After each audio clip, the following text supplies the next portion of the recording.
Good morning, friends. I was just checking my tech a little bit there. Want to make sure we're not going to get feedback or anything. I'm trying to watch Facebook just in case there are comments that would come up. And I think I've got it to where I can see that. In any case, if someone joins live, they'll be able to interact that way. And we'll make sure about that. If you're watching the replay, then you can still leave comments. Get in touch with us and all that sort of thing. But this morning, I wanted to talk a little bit about this thing we hear so much about, Zoom fatigue. And after, 14 months, 15 months, we're certainly tired of Zoom. But I would contend that what we're dealing with is not really Zoom fatigue. It's just bad meeting skills. And we're talking about this both from a participant standpoint and from a presenter standpoint. My focus is on being the presenter, though, the host, the one who's in charge of the meeting, because that's where you have the most influence. That's where I work with people to help them to be more effective.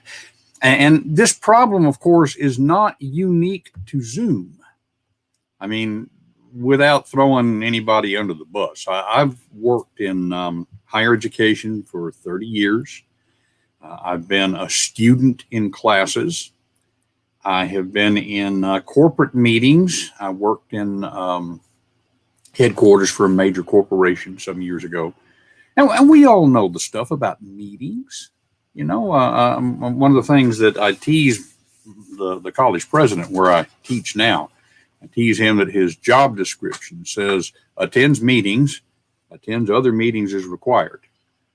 Meetings is just something that we have to deal with. So even before Zoom, we know how meetings could waste time. We just hated attending them. How often have you been in a meeting where you thought this could have just been an email? And the thing is, Zoom just magnifies this. Okay, Zoom makes it more obvious.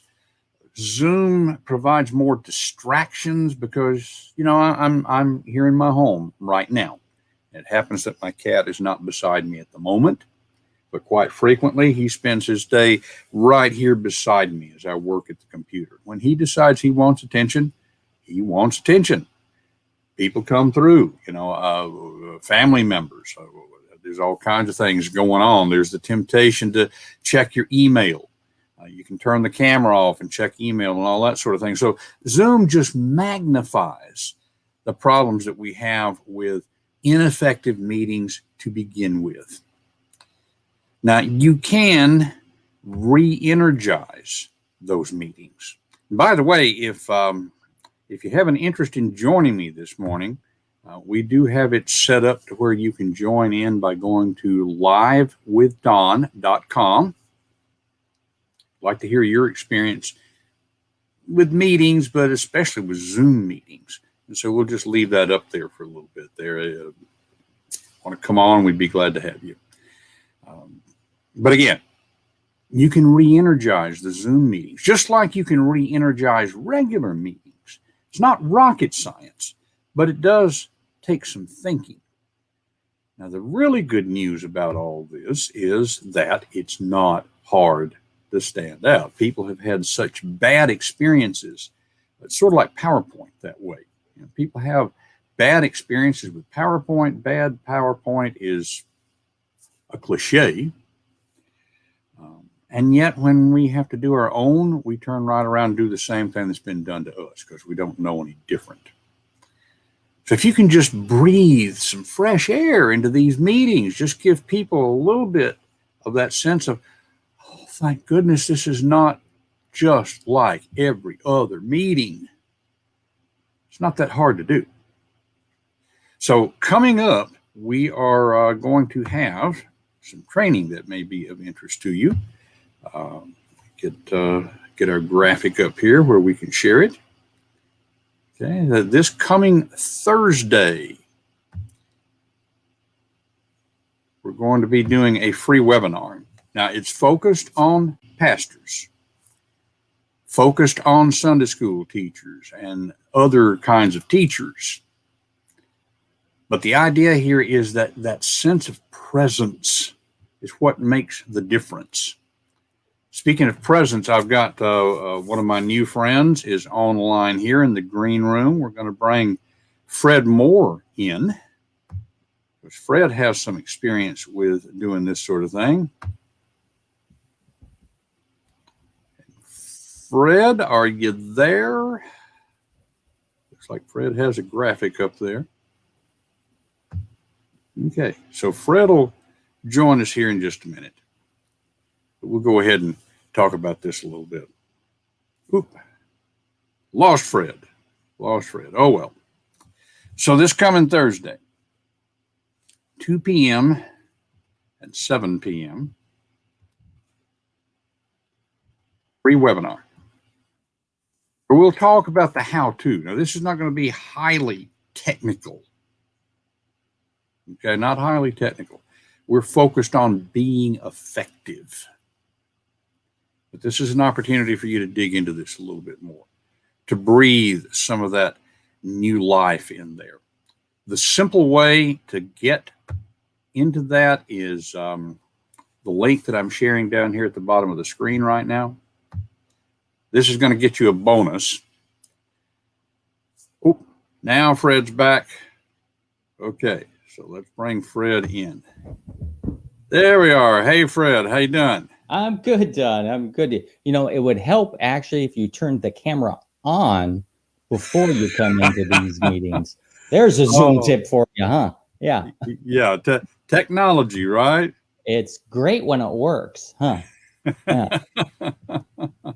I'm glad you're able to join us this morning. Yeah, I saw you online. I was like, I got to talk to Don because he's preaching it. Always good to talk to you. I appreciate it. I don't know if you heard what we were talking about before. Yeah, I think you just started. You were on the tail end of the first point. So okay, very good. I see a comment from you on Facebook there. I think look at there. We got your portrait and everything. Preach it. Preach it, Don. Preach it. Which, ironically enough, that's kind of where we're going with this. Yeah. So, and you know, the thing we'll be doing this Thursday, while it's aimed at pastors and Sunday school teachers, folks like that, non-techie folks. This is something that also works well for higher education folks, for really any of us. I'm sure you've done quite a few Zoom calls in the last year. Yeah. Yeah. And I think you were on with me last week when we were talking about Zoom horror stories.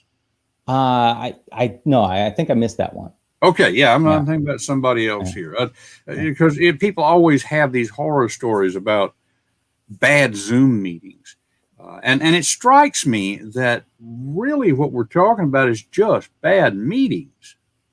You know, Zoom just makes it worse. Zoom just magnifies it. Exactly.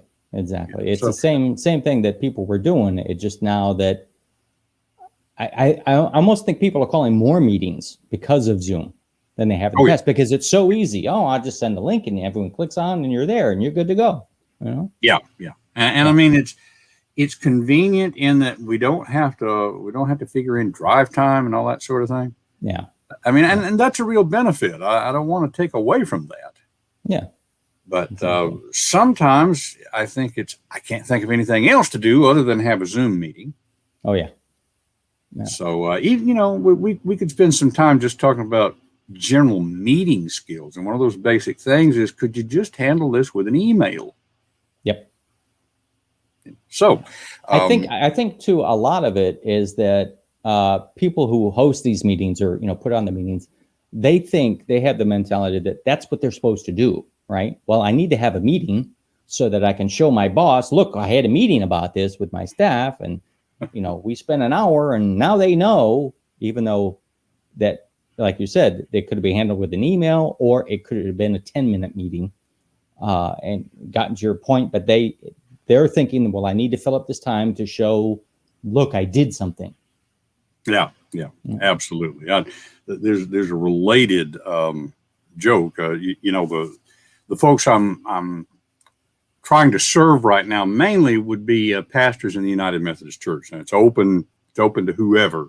Yeah. Okay, but those are my colleagues, and there's a joke amongst us about Methodist pastor who was on an airplane and they started having trouble, and so the flight attendant knew that this guy was a pastor and came to him and said, "Sir, the plane's in trouble. People are nervous. Could you do something religious?" And being a Methodist, he formed a committee, and so just having these meetings seems to be what we do sometimes. We have meetings about meetings. Oh, exactly. I've done a lot of work in Japan, and they're real big on meetings, and they do exactly that. They have a meeting to plan the meeting. And if you're not at that meeting, then you can't plan the meeting. And then we have to have a meeting of why you weren't at the meeting. Exactly. Now, I think there's something good behind that. And the intention is that as humans, we need to connect. And we really do need to connect. We need that sense of community. So on Thursday, 2 p.m., 7 p.m., I've got the crawl going down there. We will be focusing on that sort of thing. We'll talk a little bit about tech, but the main thing is to get the tech out of the way so that we can get our message across. Fred and I both just kind of illustrate that a little bit with sometimes the tech gets in the way. Fred commented that it's good to have your camera on. But, we don't want to do the tech just to be doing the tech. It's tech in service of the message. And what you will get if you go to that URL down there, bit.ly/getshorts. And by the way, capitalization matters with that. So capital GET, capital SHORTS. It will get you a handy reference, whether you're interested in the 2 p.m., 7 p.m. meeting or not. Okay, because one of the things that can get in the way of an effective Zoom meeting is, where's the button? I can't find what I'm looking for here on the screen. This is a handy little guide that will give you the most used shortcuts, keyboard shortcuts for Zoom. So please get that whether you have an interest in the two meetings or not. But as part of going there, it's the easiest way for me to get the links to you to be able to register for that free webinar on Thursday. So don't want to keep us too long this morning. In fact, I think we're already too long to be able to post it on LinkedIn. That's my fault. I didn't fault. know that LinkedIn has a 10-minute limit. Did you know that? I know. Well, you can edit the video and then post it. I've done that in the past too. Yeah, and I'll do that. But then that makes 5 times longer the time that you have to do this. Yeah. Yeah. One more thing on the to-do list. Exactly. So do you have any last minute bits of advice for people here as they're thinking about this Zoom fatigue thing, other than just taking breaks? Yeah. Please, for the love of everything in the world, elevate your camera. I'm so tired of ceiling fans on every meeting I'm ever on. There's at least a dozen ceiling fans. I think I can identify make and model now. I've seen so many. So, just the simple thing of elevating the camera so it's, we're looking at you, we're not looking up at you, And I mean, that's true whether you're the presenter or whether you're just a participant. Exactly, because people can see you, Absolutely. That's what the camera's for. So remember that part too. Yeah.